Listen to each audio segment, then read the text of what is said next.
MP வாங்க கொஞ்சம் வழி விடுங்க வாங்க ரெண்டு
பிடிச்சாச்சு.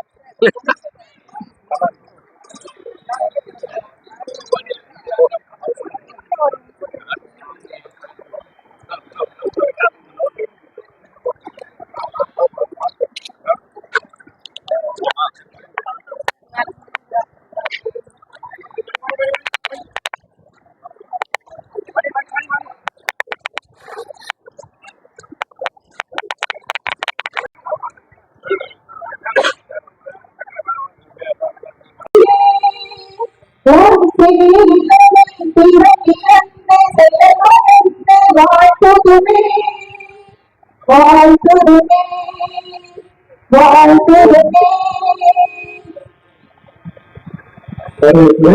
மாவட்ட வருவாய் அலுவலர் வானப்பாடி சுமார் 8.20 கோடி வருகின்ற மதிப்புக்கும் மரியாதைக்குரிய மாண்புமிகு நகராட்சி நிர்வாகத்துறை அமைச்சர்களையும் மதிப்புக்கும் மரியாதைக்குரிய மாண்புமிகு சுற்றுலாத்துறை அமைச்சர்களையும் மற்றும் வருகை புரிந்துள்ள நாடாளுமன்ற சட்டமன்ற உள்ளாட்சி பிரதிநிதிகளையும் பொதுமக்களையும் அரசு அலுவலர்களையும் வருக வருக வரவேற்று வருகிறேன். வணக்கம்.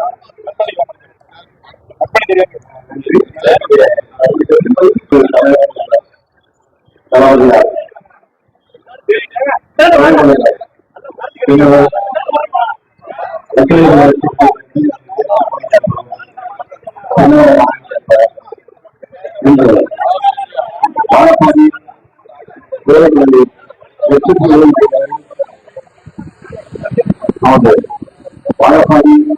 வானப்பாடி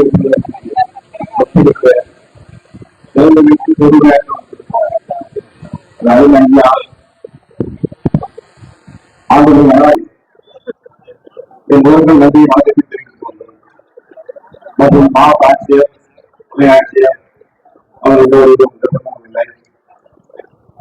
அமைச்சர்கள் தளபதியாக எப்படி ஒவ்வொரு நாளும் ஒவ்வொரு ஊராக சென்று எந்தெந்த திட்டங்களை அறிமுகப்படுத்தி அந்த திட்டங்கள் சிறப்பாக செய்யப்படுகிறதா என்பதை அவரே ஆய்வு செய்து சென்றவரும் வருடாந்தோறும் ஆய்வு செய்து திட்டங்களை சிறப்பாக செய்கிறார்கள். அதுபோல அமைச்சர்களும் அமைச்சர் பெருமக்களும் கோயம்புத்தூர் திருச்சி இது வாழப்பாடி ஒவ்வொரு நிகழ்ச்சியில் கலந்து கொண்டு மக்களுக்கான திட்டங்களை சிறப்பாக செய்கின்ற ஒரு ஆட்சி தான் கிராமம் என்பதை நாம் உணர வேண்டும். வருகின்ற 26 மீண்டும் கிராம ஆட்சி அமைக்கும். எதிலும் அனைவரும் எல்லோருக்கும் எல்லாம் இந்த போக்குவரத்து அனைத்து திட்டங்களையும் சிறப்பாக பயன்படுத்தி பயன்படுத்தி போகுமாறு ஒரு வாய்ப்புக்கு நன்றி கூறி அவர்களை நன்றாக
சுற்றுலாத்துறை அமைச்சர் அவர்களை தலைமையிலிருந்து கேட்டுக்கொள்கிறோம்.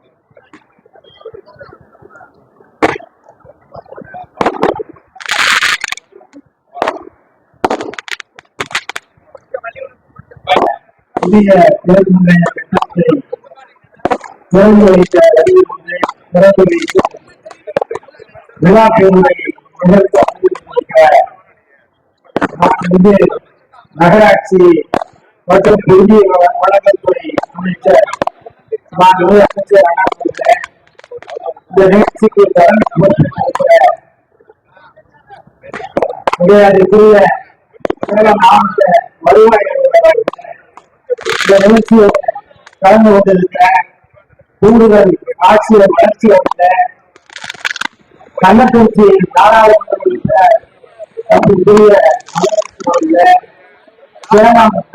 உறுப்பினர் தலைமை சகோதர முன்னாள் அமைச்சர் சட்டப்பேரவை முன்னாள் உறுப்பினர் அருமை எண்ணம் எஸ்.ஆர். சேதுராமன் அவர்கள், மாவட்ட உள்ளாட்சி குழுவினுடைய முன்னாள் துணைத் தலைவர் சுரேஷ்குமார் அவர்கள், வருகை வந்திருக்கிற உள்ளாட்சி அமைப்புடைய பேரூராட்சி தலைவர் உள்ளிட்ட கவுன்சிலர்கள், அரசு அலுவலர்கள், பெரியவர்கள் தாய்மார்கள் அத்தனை பேருக்கும் அன்பான வணக்கத்தை தெரிவித்துக் கொள்கிறேன். நம்முடைய மாண்பு தமிழ்நாடு முதலமைச்சர் அவர்கள் இந்தியாவில மற்ற மாநிலங்கள் எல்லாம் இருந்து பாராட்டுகிற வகையில் மிக சிறப்பாக பொறுப்பான ஆட்சியை நடத்தி கொண்டிருக்கிறார். அது மகளிருக்கான ஆட்சியாக, மாணவர்களுக்கான ஆட்சியாக, மாணவர்களுக்கான ஆட்சியாக, தொழிலாளர்களுக்கான ஆட்சியாக, விவசாயிகளுக்கான ஆட்சியாக, இப்படி அனைத்து தரப்பு மக்களுக்குமான ஆட்சியை நம்முடைய மாண்பு தமிழ்நாடு முதலமைச்சர் அவர்கள் நடத்தி கொண்டிருக்கிறார். நம்முடைய மாவட்டத்திலே நம்முடைய மாண்பு நகராட்சி நிர்வாகத்துறை அமைச்சர் அவர்கள் கடந்த 3 ஆண்டுகளிலே ஏறத்தாழ 3000 கோடி ரூபாய்க்கு மாநகராட்சி, நகராட்சி, பேரூராட்சி என்று எல்லா பகுதிகளுக்கும் பல்வேறு அடிப்படை வசதிகளை, குடிநீர் வசதி, சாலை வசதி, மழைநீர் வடிகால் வசதி, அதே போல திருவிளக்கு வசதி, இப்படி அனைத்து வசதிகளும் செஞ்சு கொடுத்திருக்கிற அமைச்சர் நம்முடைய மாநில நகராட்சி நிர்வாகத்துறை அமைச்சர் அவர்கள் கடந்த 3 ஆண்டுகளிலே பொறுப்பேற்றிருந்த காலத்திலே இந்த உள்ளாட்சி அமைப்புகளுக்கு மட்டுமல்லாமல் பல்வேறு சாலை வசதி, குடிநீர் வசதி, இந்த வசதிகளை எல்லாம் ஏற்பாடு செய்து, அது அல்லாமல் சேலம் மாநகராட்சியை பொறுத்தவரை பாதாள சாக்கடை திட்டத்தை நிறைவேற்றி தந்து இந்த பேரூராட்சியில இன்றைக்கு மிக பிரம்மாண்டமான அளவில் புதிய பேருந்து நிலையத்தை, மேம்படுத்தப்பட்ட பேருந்து நிலையத்தை அமைத்து தந்திருக்கிறார் நம்முடைய மாண்பு முதலமைச்சருடைய வழிகாட்டுதலோடு. எனவே இங்கே வருகின்ற நம்முடைய பெரியவர்களையும் தாய்மார்களையும் அன்போடு கேட்டுக் கொள்கிறேன். நம்முடைய மாண்பு தமிழ்நாடு முதலமைச்சர் அவர்களுக்கும் நம்முடைய மாண்பு நகராட்சி நிர்வாகத்துறை அமைச்சர் அவர்களுக்கும் உங்களுடைய ஆதரவினை பெற வேண்டும். உங்களுடைய மாண்பு முதலமைச்சர் அவர்கள் சிறந்த பொற்கால ஆட்சியை இந்தியா மட்டுமல்ல வெளிநாட்டில் இருக்கிற மற்ற அதிபர்கள் எல்லாம் பாராட்டக்கூடிய அளவில் சிறப்பான ஆட்சியை நடத்தி கொண்டிருக்கிறார்கள். இந்த ஆட்சிக்கு ஆதரவு தர வேண்டும் என்று உங்களை எல்லாம் அன்போடு கேட்டு நிறைவு செய்ய கட்டுவோம். வாழப்பாடி பேரூராட்சியிலே சிறப்புள்ளவர்கள் அனைவரையும் வரவேற்று சொல்லப்பட்டிருக்கின்ற மாவட்ட நிர்வாகிகளே, கூடுதல் ஆட்சியர்களே, மாண்புமிகு சுற்றுலாத்துறை அமைச்சர் அந்த இணை ஆட்சியர்களே, வல்லபுரி பாராளுமன்ற அமைச்சர்களே, முன்னாள் அமைச்சர் அந்த இணைய செய்யப்பட்டவர்களே, நம்முடைய முன்னாள் சட்டமன்ற கோரிக்கைகளே, பேரூராட்சி தலைவர், பேரூராட்சி இயக்குனர் மற்றும் பள்ளி மக்கள் அனைவருக்கும் எனது உடற்கல்வி மனத்தை தெரிவித்துக் கொள்கிறேன். கடந்த ஆட்சிகள் குறித்து நாளும் 4 மாதத்தில் மொத்தம் தமிழ்நாட்டில் இருக்கிற பேரூராட்சிகளை எண்ணிக்கை 490 பேரூராட்சிகளிலும் அடிப்படை வசதிகளை செய்து தர வேண்டும் என்பது எந்த ராஜ்யத்திலும் இப்படி ஒரு பேரூராட்சி தலைவராக இருப்பது போல நானும் முன்னேற்ற தலைவராக இருந்தால்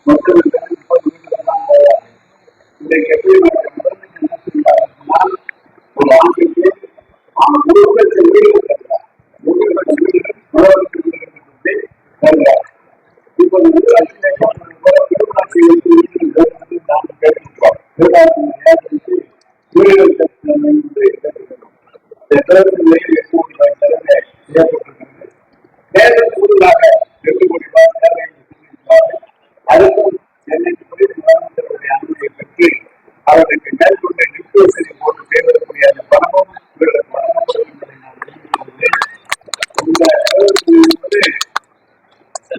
நகராட்சி பேரூராட்சி அதே நேரத்தில் மக்களுக்கு இலகுவாக பேருந்துகளை சென்று வரக்கூடிய ஒரு இடமாக, அதே நேரத்தில் வருகிற போது பேரூராட்சி பேருந்து நிலையத்தில் மாற்றம் அமைந்திருக்கிறது.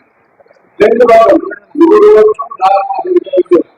பெற்றோர்கள் ஏழையாக விவசாயம் கொண்டு வந்து கொடுக்கிறார்கள், விவசாய அந்த விளைவிக்க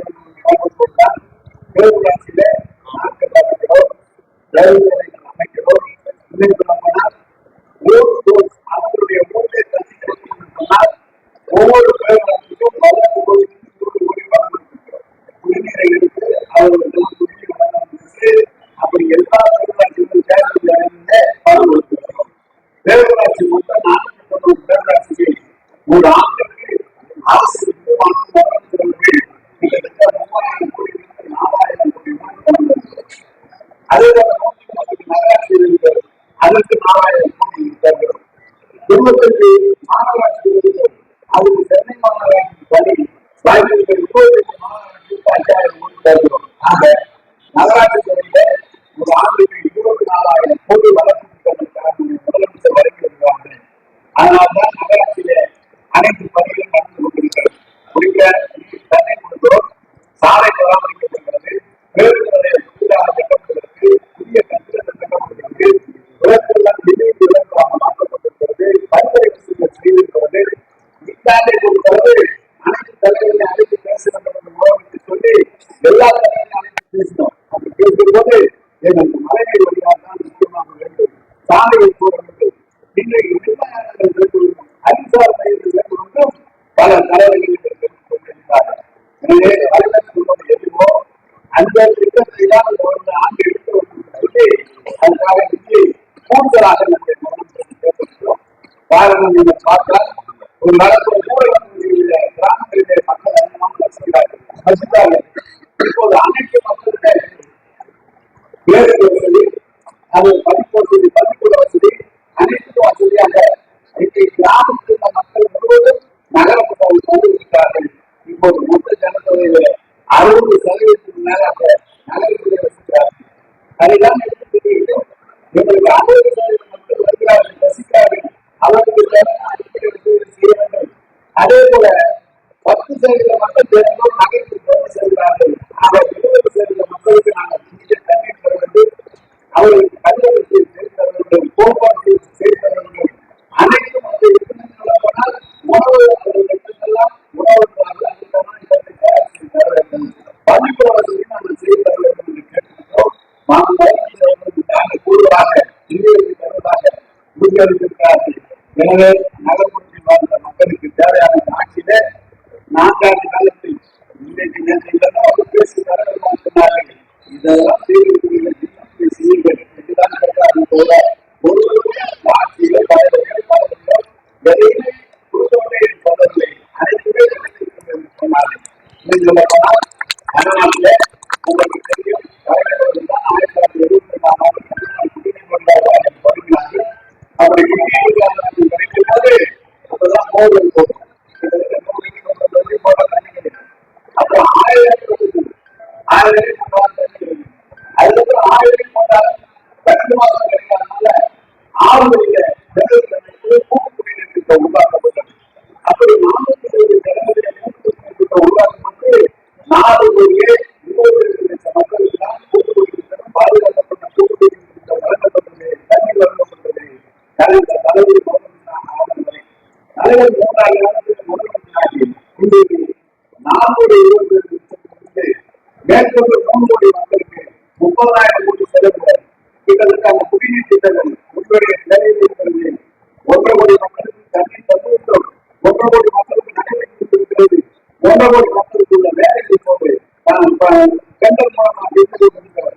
இந்த 5 மாதத்திலே கிட்டத்தட்ட 7 கோடி மக்களுக்கு பாதுகாக்கப்பட்ட குடிநீர் நம்முடைய தலைமையை தண்ணி, அடக்க சாலை, இருக்க இடம், மாசு வெளிச்சம், கழிவறை வசதிகள், மழைநீர் வந்தால் அலுவலகத்தில் உள்ள நகர்ப்புறத்தில் இருக்கிற ஏழை செய்து உலகத்தை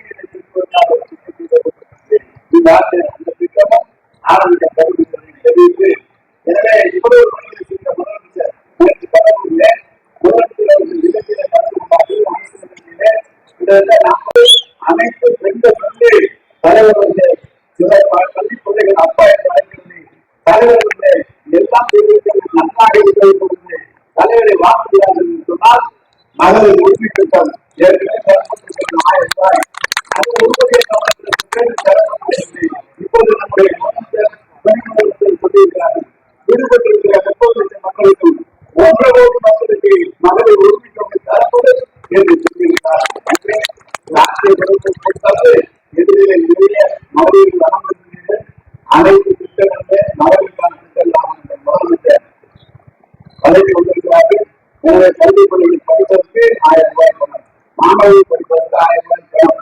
தொடர்ந்து காலை உணவு திட்டத்திற்கு பல்வேறு திட்டங்களை உருவாக்கி தலைவர் நம்முடைய தலைமையை இன்றைக்கு மோசடி செய்கிறார்கள். அதனால செய்கிறார்கள். நம்ம தர வேண்டிய பள்ளிப்பள்ளிகளுக்கு தர வேண்டிய பணத்தை கூட ஒன்றிணைச்சு நமக்கு தர மறுக்கிறார்கள். நம்மளுடைய பணத்தை கூறுகிறார்கள். நம்முடைய உதவித் தொகை இருமொழி தொகை என்பது உருவாக்கப்பட்ட திட்டம்.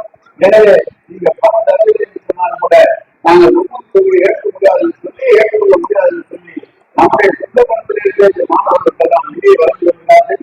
எனவே ஒன்றிய அரசு எவ்வளவு பணிகள் சொன்னாலும் இந்த பணிகளை நடைபெறுவது ஒரு பண நெருக்கடியை அரசு உண்டு பண்ணினாலும் மிக திறமையாக இந்த ஆட்சியை முதலமைச்சர் நடத்தி வருகிறார்.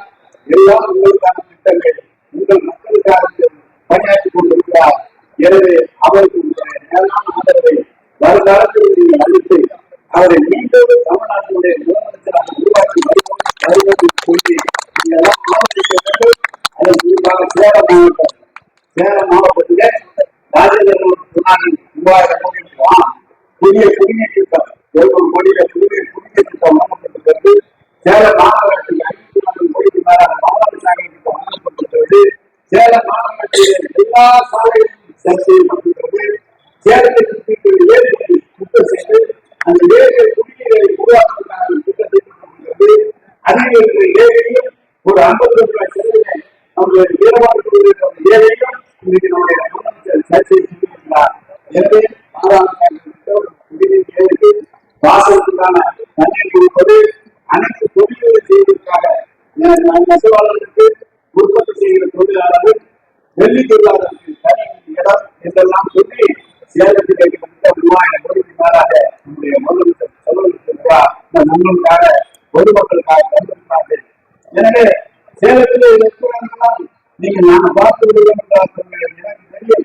சேலம் மாவட்டத்திலே நம்முடைய பாராளுமன்ற உறுப்பினர் கூறுகிற போது செல்வர்கள் நீக்கிற போது சமமாக சொன்னார்கள். சேலம் பொதுமக்கள் தான் எங்களை தான் ஆதரிப்பார்கள். ஆனால் அதுதான் வெற்றி பெற்றார். கள்ளக்குறிச்சியுடைய அவருக்கு சொல்லும் போது தலைவர்கள் பெரிய மக்களுடைய ஆதரவு பெற்று வெற்றி பெற்றிருக்கிறார். வருங்காலத்தில் உங்களுடைய ஆதரவு கடந்த தலைவருக்கு இருக்குமானால் இது போல நல்ல திட்டங்கள் உங்களுக்கு வந்து சேரும் என்று சொல்லி இந்த வாய்ப்புக்கு நன்றி அமைகிறேன்.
जय जय जय